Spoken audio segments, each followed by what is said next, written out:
Balloons. From the hijinks of Nancy sewer clowns to some of mankind's first attempts to breach the surly bonds of gravity, it's very clear that humans as a species love filling a hollow orb with gas lighter than air and letting it go up. Perfect for children's birthday parties, smuggling drugs in your prison wallet without getting a rectal contact high, and moving your house to South America because wife dead. How could these jolly floating fellows be anything but a harmless novelty? Haha, you naive child. I knew that you would say that. Balloons are actually the cause of one of the biggest publicity stunt disasters of all time. Rogue balloons causing cars to crash, planes to fall from the sky, and for people to actually die. But did all of that really happen? Let's take a look at an event whose consequences, even to this day, have been greatly exaggerated. Balloonfest 86.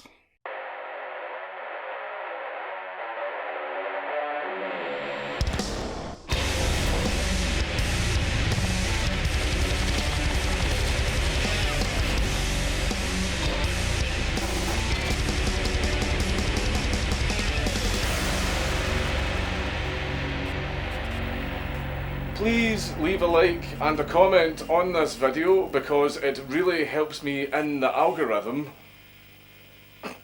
But before we get started, do you like gaming? Do you need boosts in currency to supplement your gaming? Well then, Eldorado is able to help. Eldorado is a trading platform where you can safely and easily get instant access to bot accounts in almost 200 of your favourite games, including my most favouritist games, Roblox and both Honkai and Genshin Impact. Or, if that's not your speed, you can also get items and boosts and currencies at the cheapest rates on the market. And all you have to do is choose your product, make the payment, and you'll receive your order in just a few minutes. And if that wasn't enough, Eldorado is just as safe as it is easy to use because every seller is verified. And Eldorado keeps those pesky scammers at bay thanks to Eldorado Trust Shield protecting every order. And should any issues arise, there is 24/7 live support available and a money-back guarantee. So you will be refunded if you do not receive your order.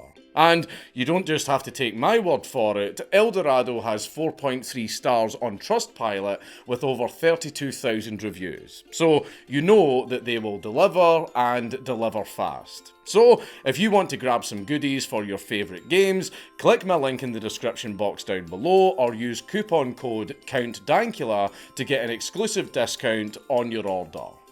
New sponsor, show them some love. Click the link. To understand the type of mind that could mastermind such a massive balloon-orientated event, you need to meet someone. And that someone is Treb heining. Perhaps the ballooniest person on this planet, and I'm including the blue bitch from Willy Wonka. Treb grew up in the city of Garden Grove, California, a city that his parents chose to move to after getting married because of its close proximity to a park being built in nearby Anaheim by that guy that draws the funny mouse.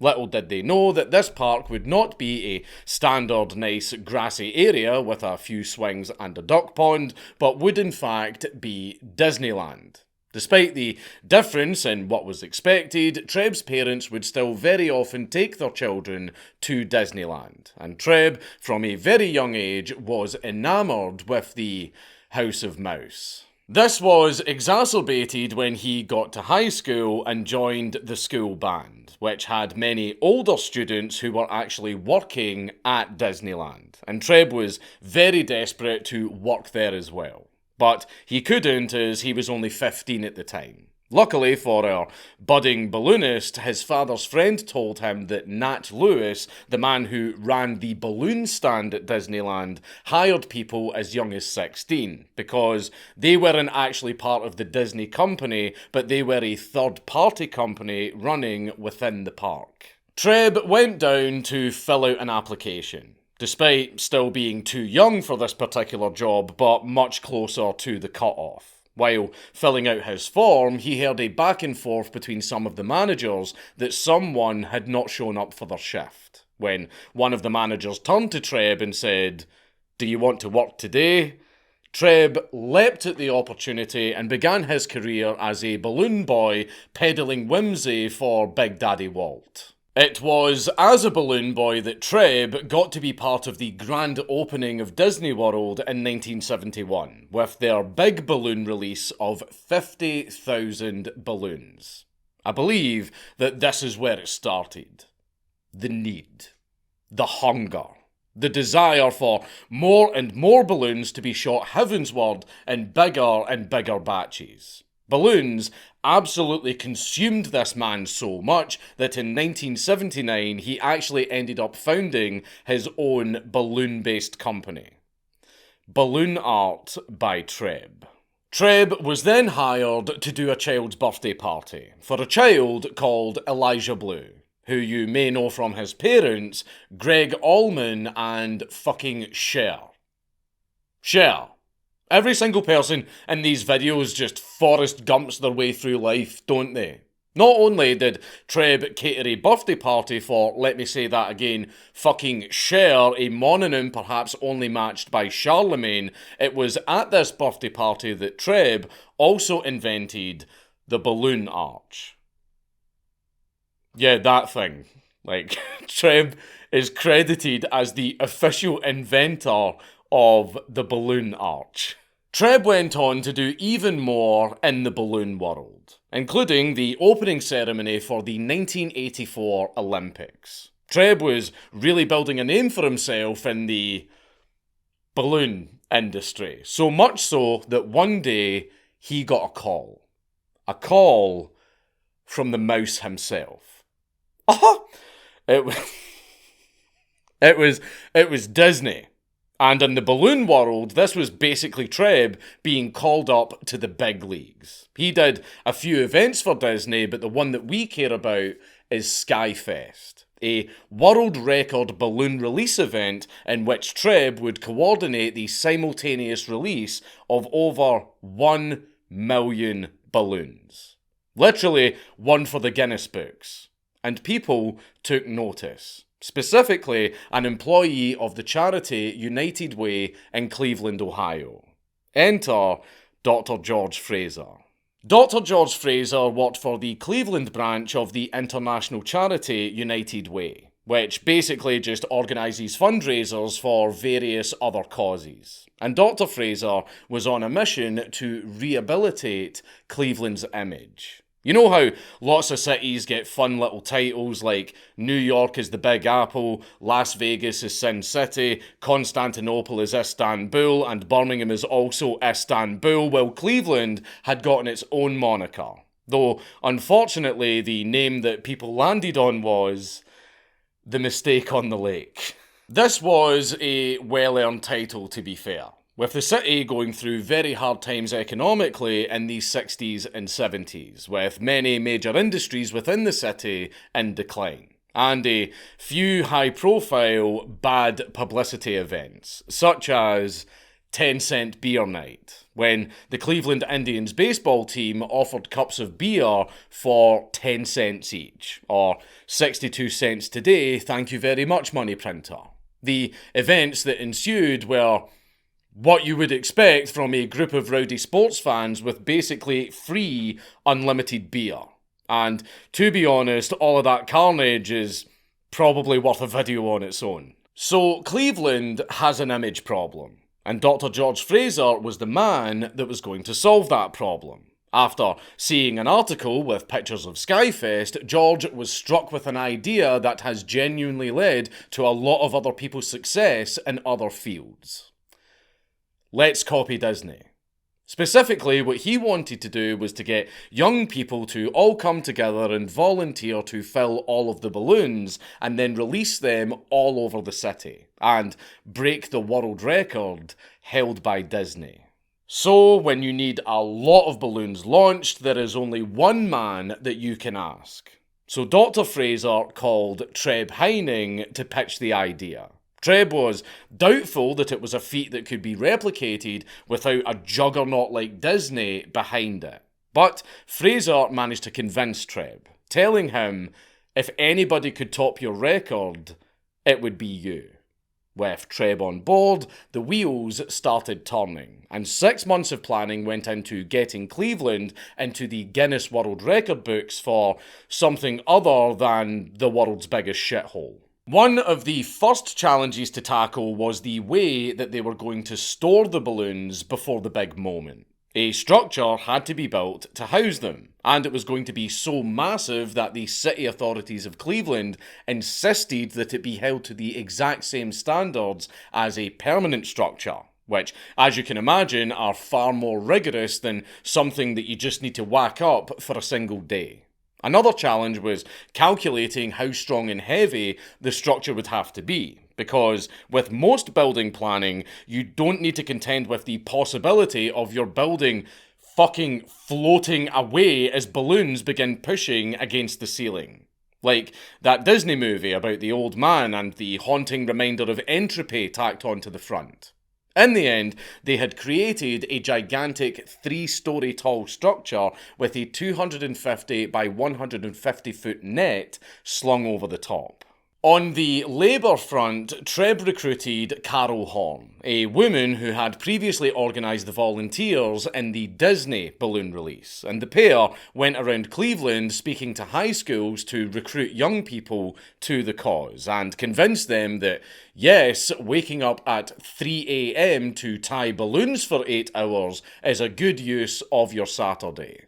We will give you a t-shirt, it'll be sick. Somehow, this approach fucking worked and garnered 2,500 volunteers in just 6 weeks. And finally, a very big sticking point that I'm sure you've all considered. The killers of joy, the harbingers of bureaucracy, the feds.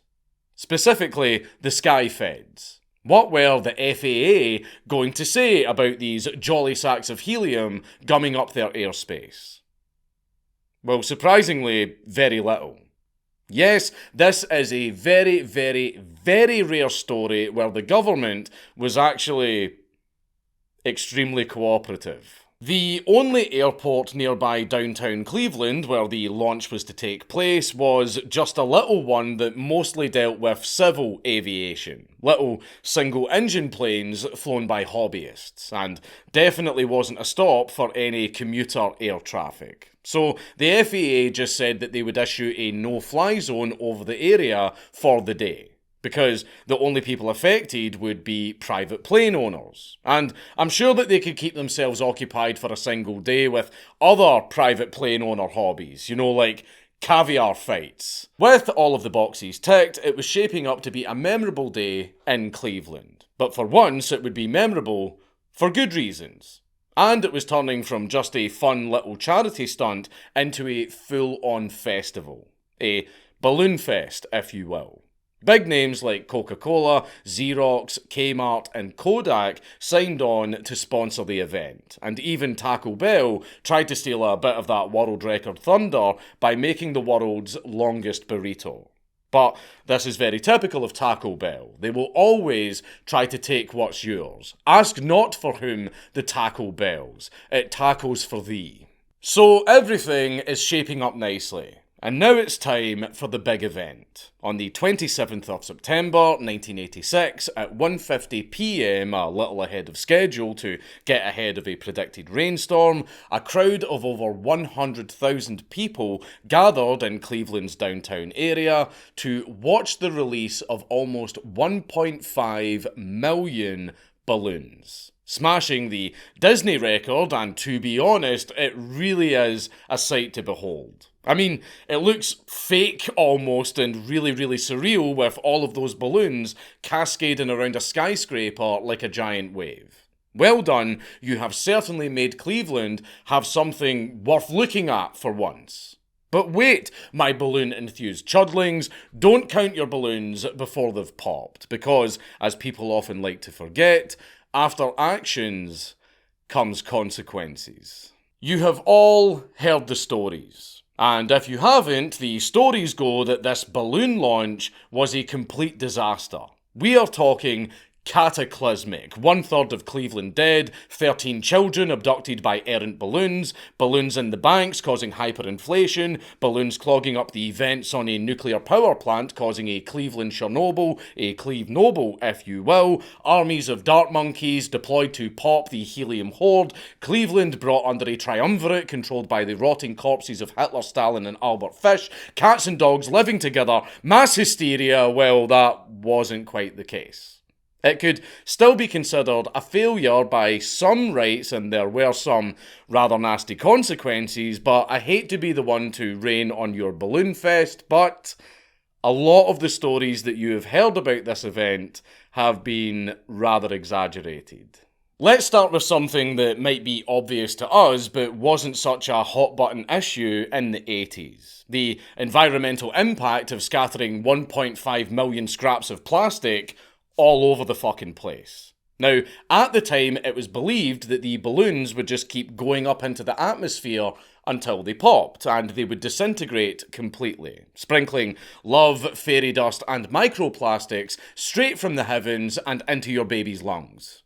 Now, yes, balloons do normally just keep going up until they pop. They had that part right. But remember that storm that they were trying to get ahead of? Well, it had pushed in a cold front with lower pressure, causing the balloons to actually just sink to the ground after their initial release, scattering them all over the place, which still looks pretty cool in a tiny alien invasion kind of way.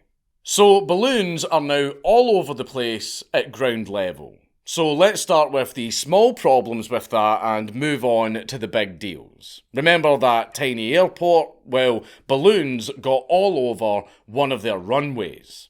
So they had to shut down one of their runways for half an hour. How terrible. Listen, if any of you have flown before, you know that a delay of only half an hour is something that you fucking pray for. Balloons also landed in a horse pasture in Gouger County, Ohio, spooking some Arabian horses, causing them to injure themselves. Because horses get life-threatening injuries from a stiff fucking breeze. The farmer sued United Way for $100,000, but this was settled out of court for an undisclosed amount. $100,000 for some fucking horses. The balloons must have deleted some of the fucking horses or something. Look, I know that horse stuff can be expensive, but between the ludicrous amount of money gambled on horse racing, the amount of money that stables charge for riding lessons for young girls that pester their parents endlessly after seeing a single episode of My Little Pony, the cost of equipment to get started with all the tack and helmets and riding crops, I think we need to start looking at Big Horse. We need to start looking at Big Horse for the reason that the economy is in the gutter. I saw Twilight Sparkle going into a Masonic lodge, and I will be silenced no longer. Now, let's move on to the people damages. Balloons littered the Cleveland Memorial Shoreway, and there were quite a few minor traffic accidents until the road was shut down.